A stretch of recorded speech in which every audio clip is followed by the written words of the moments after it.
Bonjour chers frères, chères sœurs.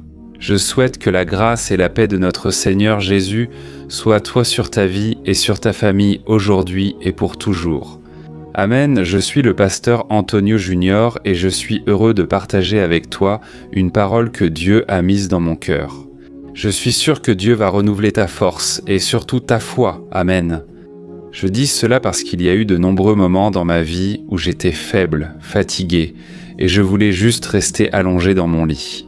Mais Dieu a renouvelé ma foi et cela a tout changé.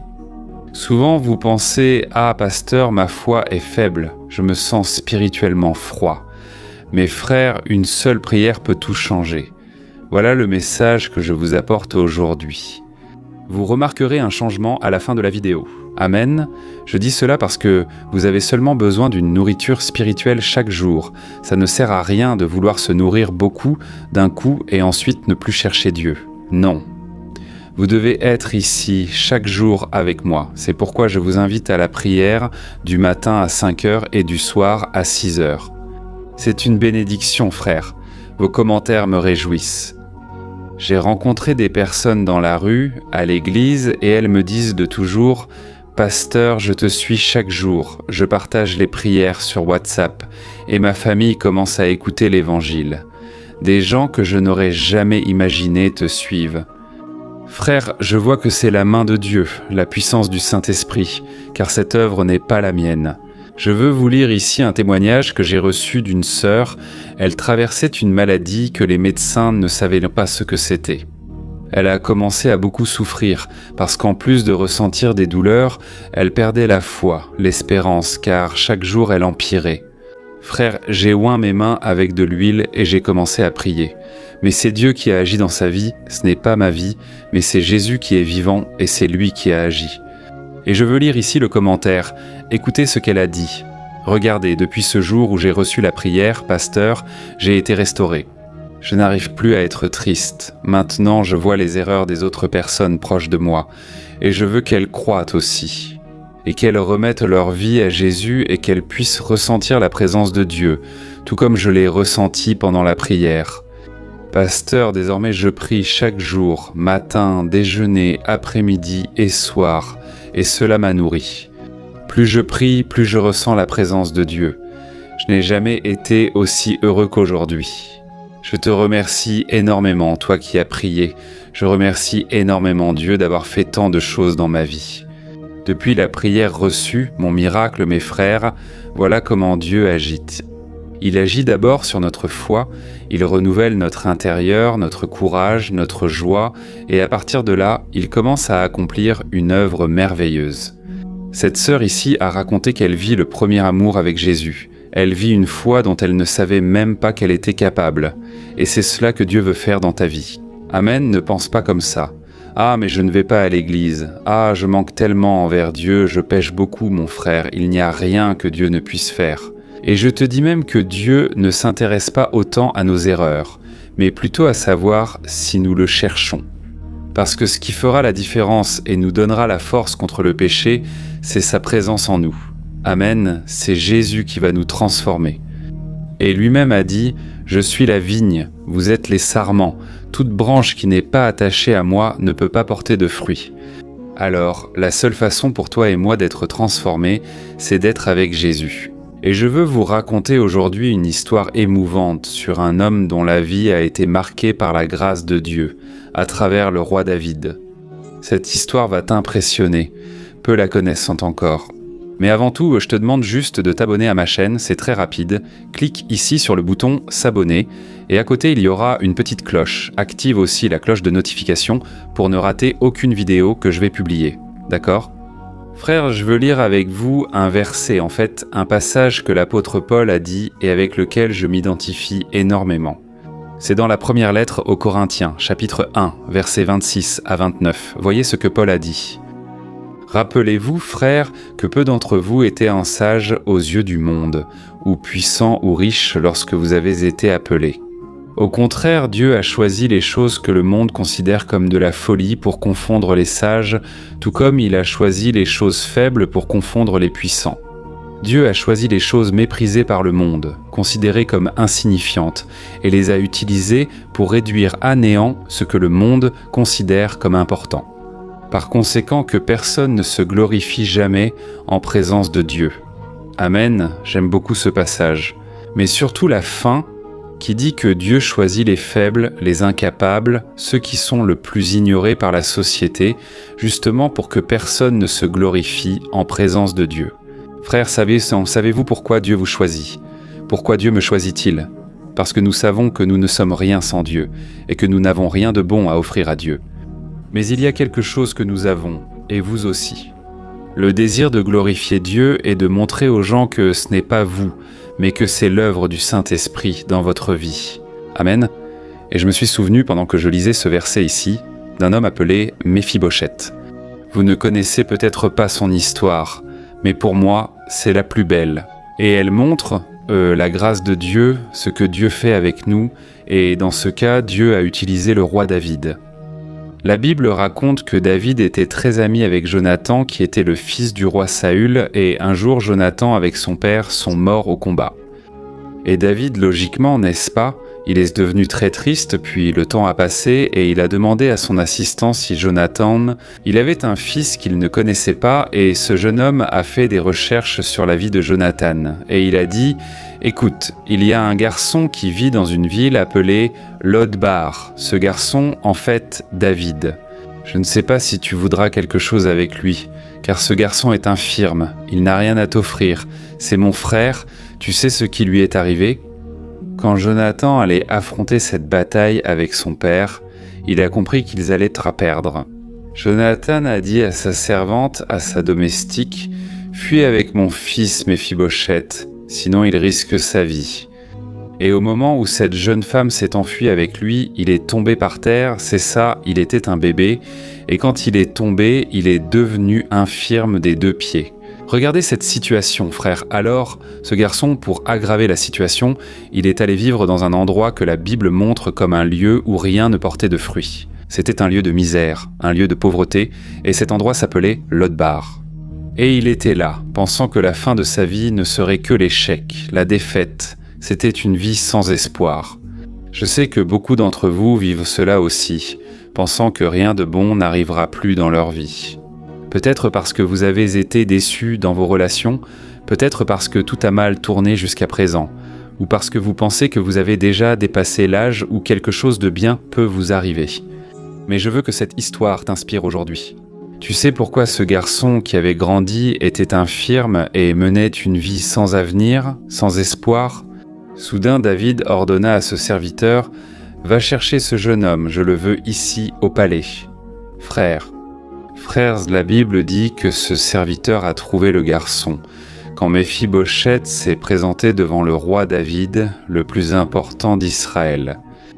Il arriva devant David, se prosterna et lui dit « David, que veux-tu d'une personne comme moi, un chien chassé et méprisé par tous ?»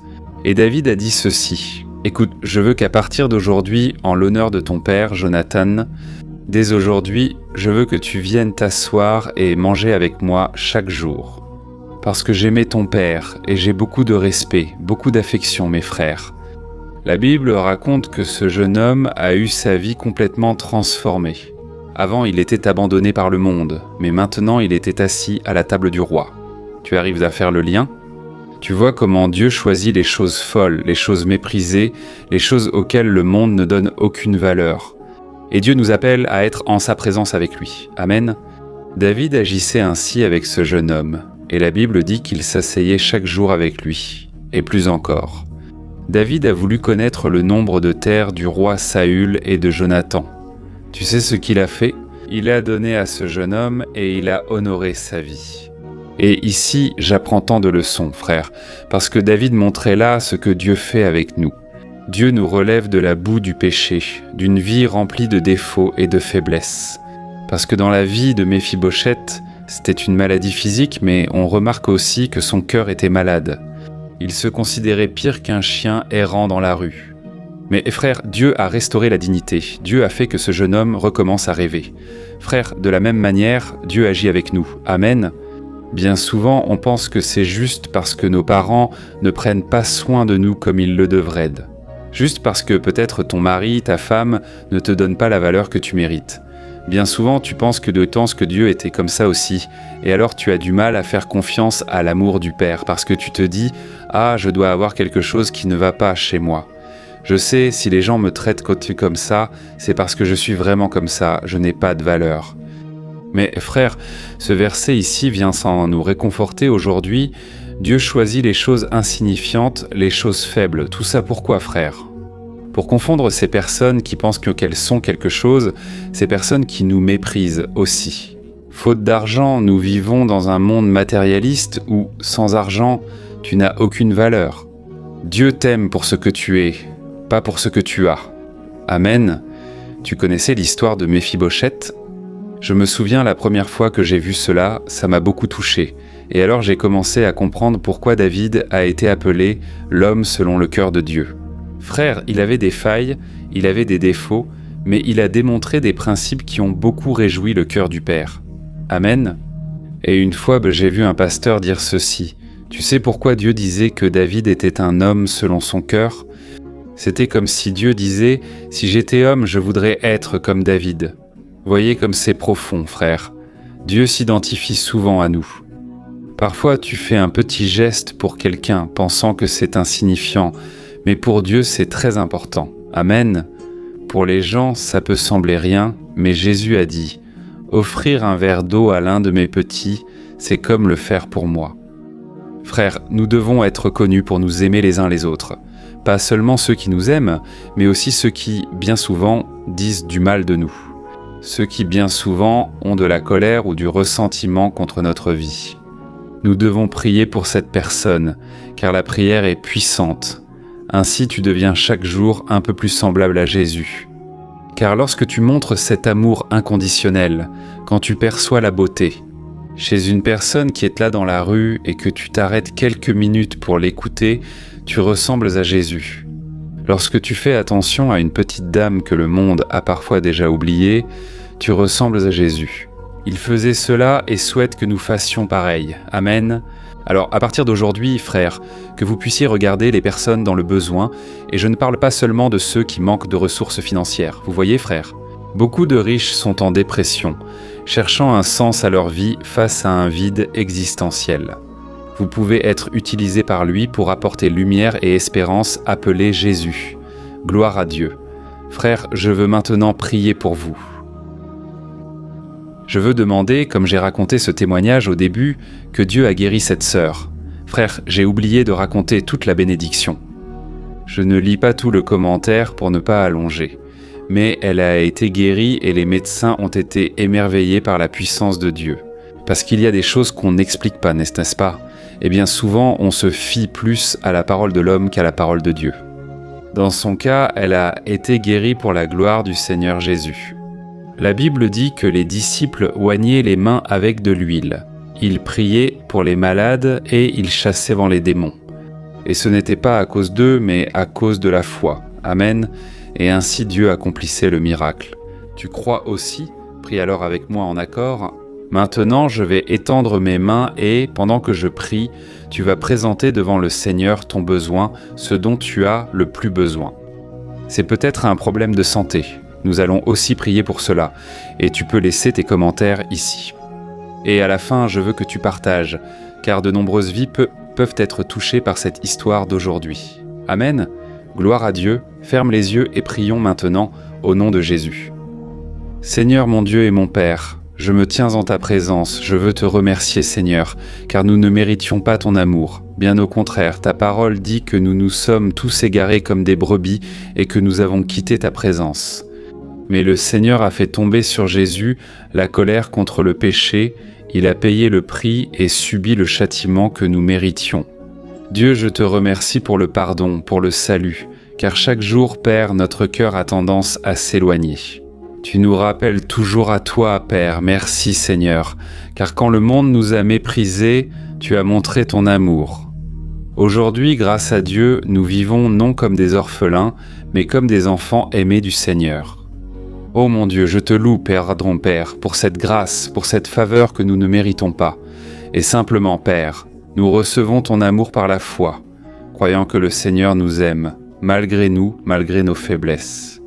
Père, beaucoup ici aujourd'hui se sentent souillés par le péché. Mais ta parole nous promet que, si nous confessons nos péchés, le Seigneur est fidèle et juste pour nous pardonner et nous purifier de toute injustice.